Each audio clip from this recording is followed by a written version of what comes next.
की इस people power conference में तहे दिल से वेलकम करती हूँ। वतन की फिक्र करना ना, मुसीबत आने वाली है। तेरी बर्बादियों के मशवरे हैं आसमानों में, न समझोगे तो मिट जाओगे हिंदुस्तान वालों, तुम्हारी दास्तान तक न होगी दास्तानों में। आज की ये कॉन्फ्रेंस जिसमें आपने हमारे बहुत सीनियर बहुत काबिल लीडर्स को, प्रेसिडेंट्स को सुना और आपको मकसद भी जाहिर हुआ, मैं उसी बात को थोड़ा सा आगे बढ़ाऊंगी। मेरा आज का खिताब खास तौर से मेरी उन मुस्तकबिल की बेटियों से है जो आज अपने वजूद की बहुत बड़ी लड़ाई कर्नाटका की सरजमीन पे लड़ रही है। आज यहाँ पे बैठी हुई मेरी हर नौजवान बेटी आने वाली मुस्तकबिल की रानी चन्नम्मा है, और मेरा बैठा हुआ हर भाई और हर बेटा यहाँ पे टीपू सुल्तान है। मैं चाहती हूँ कि आप रानी चन्नम्मा और टीपू सुल्तान की लेगेसी को दोबारा जिंदा कीजिए। हमें इस लेगेसी को मरने नहीं देना है। ये सरजमीन, ये कर्नाटका, ये मुल्क भारत, ये हमारी कंट्री इंडिया जिसको हमने अपने खून से सींचा है, आज एक मुट्ठी लोग, चंद मुट्ठी जो इस सींची हुई हमारे बाप को आज बिल्कुल वीरान कर देना चाह रहे हैं। तरह तरह की पॉलिसियां लाकर, तरह तरह के जुल्म और ज्यादतियां लाकर आज आप देखिए कि हमारे बोलने पे नहीं, हमारी सोच पे भी पाबंदी लग गई है। यानी कि हमसे यह भी कहा जाता है कि हम अल्फाजों को भी चुनेंगे कि हमें क्या बोलना है और क्या नहीं बोलना। मैं यहाँ पे पिछले 8 सालों का ब्यौरा तो नहीं पेश कर सकती, क्योंकि आज हम सब जानते हैं कि मुल्क में क्या चल रहा है क्या नहीं चल रहा है, क्योंकि दुनिया आज आपकी हथेली में है मोबाइल के जरिए। लेकिन हमारी इस कॉन्फ्रेंस का मकसद, हमारा दर्द मैं यहाँ पे आपके साथ बांटना चाहूंगी। मेरे अजीजों, मेरे हमवतनों और मैसूर के वासियों, दर्द दिल के वास्ते पैदा किया इंसान को, वरना इताअत के लिए कम न थे करो बयान। अल्लाह ने हमें दर्द समझने के लिए, दर्द बांटने के लिए और दर्द दिल के साथ दुनिया में भेजा है, इबादत करने के लिए और इताअत करने के लिए। अल्लाह के पास फरिश्तों की कमी नहीं थी। आपको अपनी जिम्मेदारी बहैसियत इंसान समझनी है, आपको अपनी जिम्मेदारी बहैसियत भारतीय और इस मुल्क के नागरिक होने की हैसियत से समझनी है। हम देख रहे हैं दिन दिन, बल्कि दिन नहीं, मैं तो कहूंगी हर घंटे घंटे, शायद वो भी कम है, हर लम्हा लम्हा हम देख रहे हैं कि किस तरह से मुल्क जुल्म के नीचे दबता चला जा रहा है, हम किस तरह से मजलूम होते चले जा रहे हैं। ऐसे में हमारे फराइज क्या है?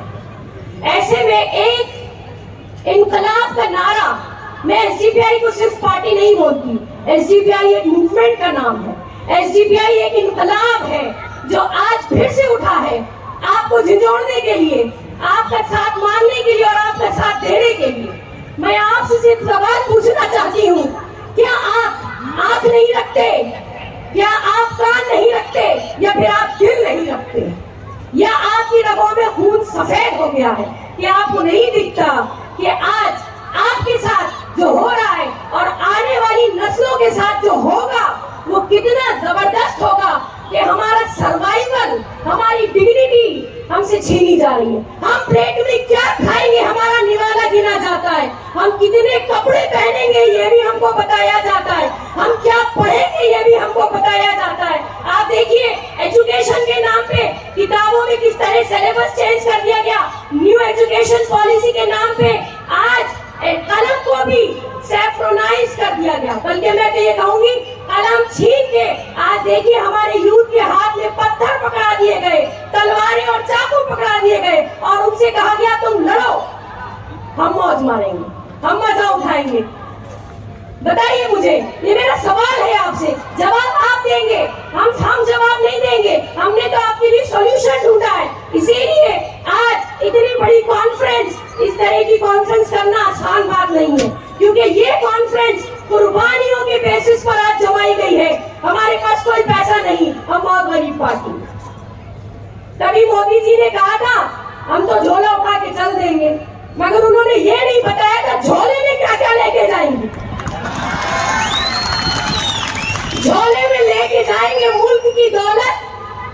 में लेके जाएंगे हमारा दिया हुआ टैक्स, झोले में लेके जाएंगे हमारी बच्चों की सर से छीन के हिजाब, झोले में लेके जाएंगे हमारे रातों का चैन और सुकून। खुदा गवाह मैं आपको बता रही हूँ, जब भी कोई लिंचिंग होती है हम ये खबर नहीं देखते कि वो लिंचिंग किसकी हुई, हम सिर्फ ये देखते हैं कि एक बेगुनाह मारा गया, किस वजह से मारा गया। जब हमें खबर मिलती है कोई जेल में गया तो हम ये नहीं देखते कि वो हिंदू गया कि मुसलमान गया कि क्रिश्चियन गया कि उसकी जात क्या थी, हम तो ये सिर्फ देखते हैं कि एक बेगुनाह जेल में चला गया।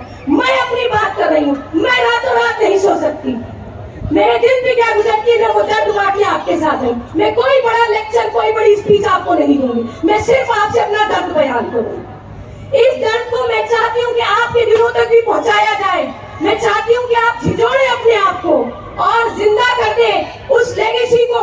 ये जमीन बाद में टीपू सुल्तान के डांडिया बाग, पुट्टा बसप्पा, रायन्ना, जिनकी कुर्बानियों से सींचा गया, न जाने ऐसे कितने नाम हैं, मैं यहाँ नाम गिना नहीं सकती, मेरी मजबूरी है, वरना ऐसे कितने नाम मैं गिना दूं आपको कि जिनकी कुर्बानियों की वजह से आज हम इस खुले आसमान के नीचे बैठे हैं। लेकिन हमें फिर कैद करने की कोशिश की जा रही है। जो कुर्बानी देते थे वो तो चले गए, अब कौन आएगा कुर्बानी देने? अगर आपको कल को स्लेव बनाया गया, गुलाम बनाया गया, फिर आपके गलों में और हाथों में जंजीरें डाल दी गई, तो फिर कौन उठेगा आपको आजादी दिलाने के? यही बात समझाने आज हम ये कॉन्फ्रेंस मुनक्किद करके आपके सामने बैठे हुए हैं। हम ये नहीं कहते कि हमारी पार्टी है, हम कहते हैं पीपुल्स पावर, लोगों की पार्टी है। हम आपको तकलीफ देने आए हैं, हम आपकी ताकत बनने आए हैं। जहां पर हमें कुर्बानी देने का मौका होगा वहां हम अपने आप को हाजिर कर देंगे। हम आपसे ये कहने आए। देखिए आज सेक्युलरिज्म खत्म, डेमोक्रेसी खत्म, फ्रेटर्निटी खत्म, फ्रीडम ऑफ स्पीच खत्म, लिबर्टी खत्म, इक्वालिटी खत्म, यानी कि आधा कॉन्स्टिट्यूशन खत्म, अभी आधा बचा, वो आपको बचाना है, वो आपको बाकी रखना है। अब आपको उठना है, आपकी बारी है, वापस से जिंदा हो जाइए। याद रखिएगा, शेर की एक दिन की जिंदगी गीदड़ की 100 साल जिंदगी से बेहतर।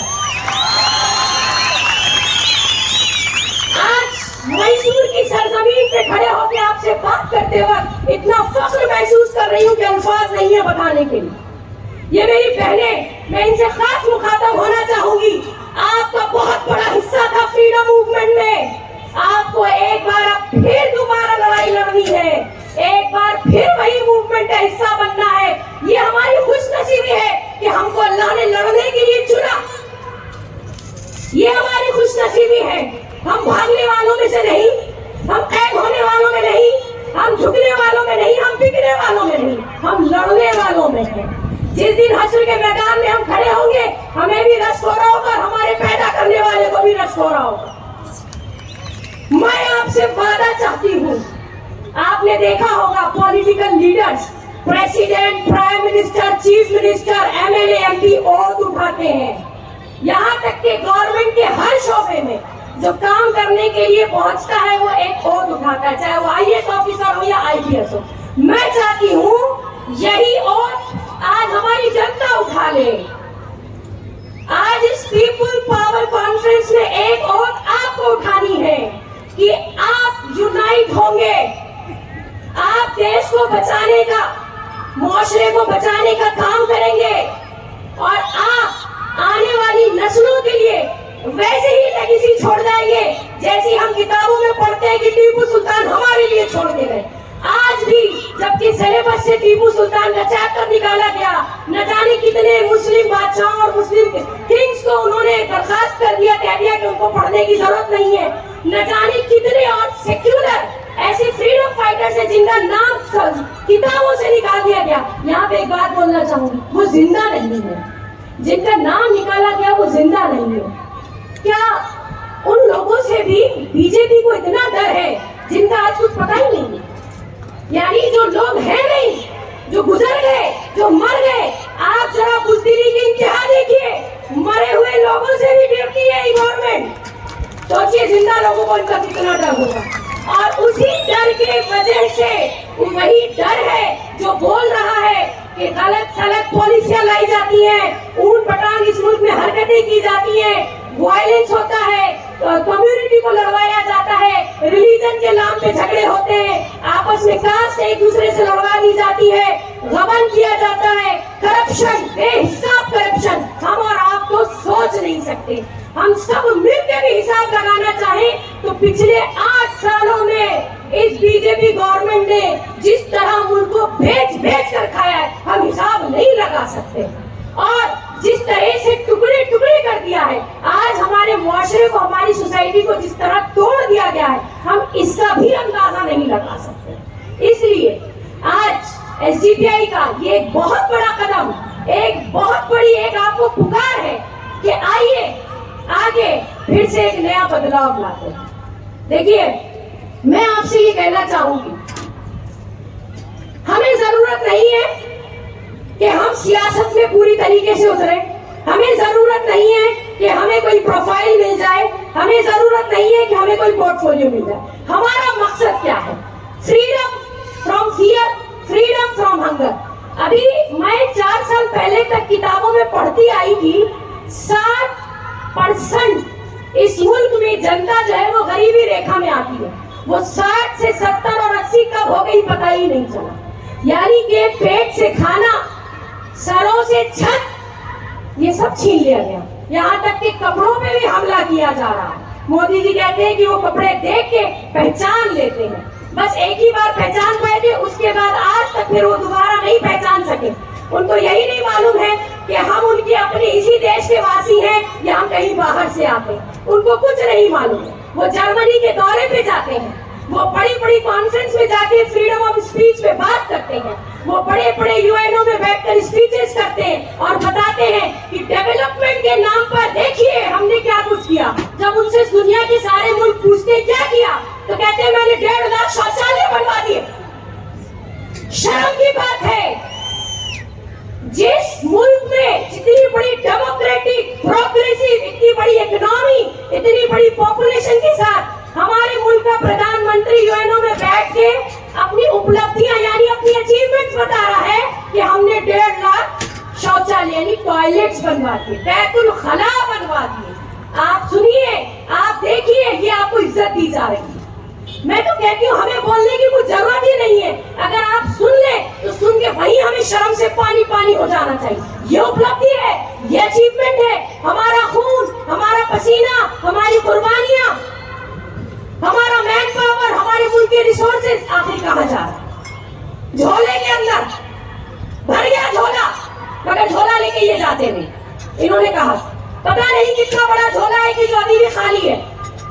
मैं पूछती हूँ, हम जिस मेहनत से, आपको मालूम है आप एक एक चीज का टैक्स दे रहे हैं, आप अब खाने पीने, यहाँ तक कि इस मुल्क में ये खुली हवा जो आपकी फेफड़ों में जाती है लंग्स में, आप इस तक का टैक्स दे रहे हैं। इस तरह आपको नोचा खसोटा जा रहा है। आपने सुन ही लिया, आपके सामने यहाँ हमारे लीडर्स ने, हमारे प्रेसिडेंट्स ने और दूसरे स्पीकर्स ने एक बड़ी लिस्ट पेश करी। मैं उसे दोबारा दोहराना नहीं चाहती, मैं तो बस उसी बात को आगे बढ़ा रही हूँ कि जिस तरीके से हमारा रेवेन्यू जनरेट होता है, क्योंकि हम इतनी बड़ी जनता, अब इस वक्त हम चाइना से भी बड़ी जनता है। वो दिन दूर हो गए कि जो कहा जाता था कि चाइना के बाद हमारा नंबर आता है। जी नहीं, 2011 के बाद अभी तक सेंसस हुआ ही नहीं। ये सेंसस क्यों नहीं करवाते? ये सीएनआरसी तो करवाने के लिए तैयार है, ये हमारा कागज मांगने के लिए हमसे तैयार है, ये हमारी पहचान तो हमसे पूछते हैं। ये क्यों नहीं देखते कि जनता कितनी हिंदुस्तान में भूखी मर रही है, कितनी जनता आज भी ऐसी है पीने का साफ पानी मयसर नहीं है। पढ़ने के बाद, डिग्रियां लेने के बाद हमारे मुआशरे में लोग अपना घर बार, जमीन, खेत बेचकर लाखों लाख की बच्चों को डिग्रियां दिलाते, तो नौकरियां नहीं है। नौकरियों के नाम पे करप्शन है, दिन ब दिन इन्फ्लेशन बढ़ता चला जा रहा है, कोई हद नहीं है, कोई रोक नहीं है, कोई टोक नहीं है। क्यों? क्योंकि कहीं हमारी गलती है, हमारा अपना सिक्का खोटा है, क्योंकि हम डरे हुए हैं, हम खामोश हैं। इसलिए मैं ये जितने सवाल आपके सामने रख रही हूँ उसका एक ही जवाब है, उठिए, हाथ से हाथ, कंधे से कंधा मिलाइए, शामिल हो जाइए एसडीपीआई के साथ। मैं चाहती हूँ कि ये पीपुल पावर कॉन्फ्रेंस जो आज हम कर रहे हैं, इसको आप बताएं दुनिया को कि हाँ ये होती है आम इंसान की ताकत। कॉमन पीपुल का पावर क्या होता है ये आप बताएं। कॉमन पीपुल का पावर ये होता है कि बड़े बड़े तख्त नशीन पलट दिए गए, बड़ी बड़ी हुकूमतें गिर गई, बड़ी बड़ी दुनिया में रेवोल्यूशन आई। आप भी नाम दर्ज कीजिए हिस्ट्री में, ताकि आपके बच्चे आगे जब किताबों में पढ़े तो अपने बाप दादा का नाम पढ़े। इस उम्मीद के साथ और ये वादा लेते हुए ये आज ओथ लेते हैं कि हम आपके साथ हैं, इसी तरह आपको हमारा साथ देना है। आज अगर आप यहाँ हमको बैठ के सुन रहे हैं तो सिर्फ सुन के नहीं चले जाना है, आपको साबित करना है कि आप एक जिंदा कौम हैं, आप शेर मैसूर टीपू सुल्तान की लेगेसी हैं। नगर तकदीर का शिकवा मुकद्दर आजमाता जा, नगर मंजिल की दूरी से कदम आगे बढ़ाता जा। इसी के साथ मैं आप लोगों का बहुत तहे दिल से एक बार फिर शुक्रिया अदा करती हूँ और मैं अपने तमाम वॉलंटियर्स और कैडर्स को बहुत ज्यादा एप्रिसिएशन देते हुए अपनी बात खत्म करती हूँ कि आपकी मेहनत इंशाअल्लाह जरूर लग जाएगी। अल्लाह हाफिज़। SDP Karnataka state vice president professor Syeda Sajiya साहिबा का शुक्रिया अदा करते हुए एसडीपी नेशनल वर्किंग